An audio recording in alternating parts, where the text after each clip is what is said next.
Hello world, those that have ears, let them hear.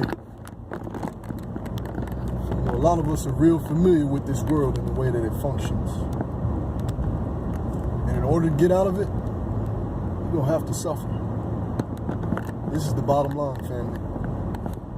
So whatever you've been exposed to that you seem to be enjoying, the negativity and the things that are sinful when it comes to the nature of this world, the bottom line is, man, you're just going to have to suffer. You are going to have to suffer in your flesh to get out of the habits of the world. And we know, like the word of God says, man, to be friends with the world is to have hatred toward God.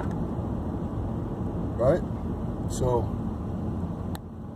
if you call yourself a believer, someone in the faith,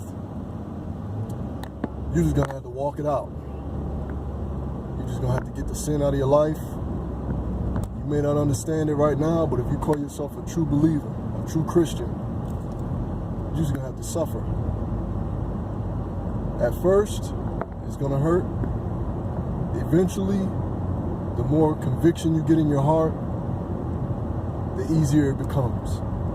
But initially, you're going to feel like you're missing something. You're going to feel like you just want to, backslide back into the ways of the world and the way that it functions in its sinful nature. But God has He has the ability to restore anyone back to that place of Eden. All right? You're trying to get to Goshen. So you just got to walk it out. Whatever it is, man. Whatever addictions you have, whatever deficiencies you have, in totality, this world is operating at a huge deficiency. We're operating way below our means. Way below our means. We're not struggling for righteousness on the level that we need to be struggling for and all. And this is just a fact, man. You either learning and trying to become full of love, or you're just in the world and you're just blowing whichever way the wind blows. And so, we gotta get a house built with bricks, man.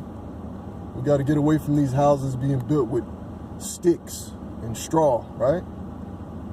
Gotta get out, gotta escape the big bad wolf. It's a lot of wolves in sheep's clothing out there, man. The enemy doesn't care. He'll use you up and spit you out. So if you're trying to live a righteous life, not only in public, but in secret, in your own household, you can't, we got a lot of pretenders in this world.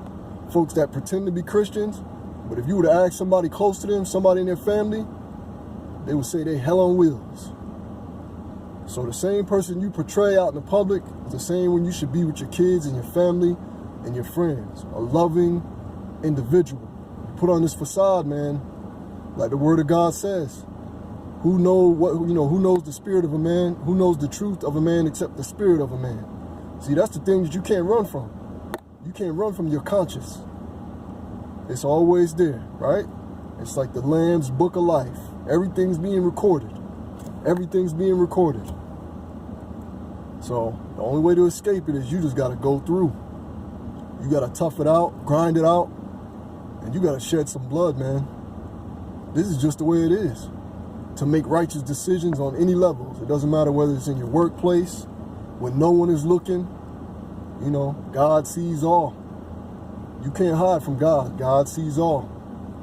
So you got to walk it out, man. If you want to be a true believer, you got to walk it out. You got to tough it out. There's so many strongholds in this world. And the bottom line is, once you get exposed, there's a lot of things we get exposed to. And this is why God tells us, do not be yoked with unbelievers. Flee temptation, right? Resist the devil. It's not that easy. So family, until next time, Hebrews 12 and 14. Make every effort to live in peace with everyone and to be holy. Without holiness, no one will see the Lord.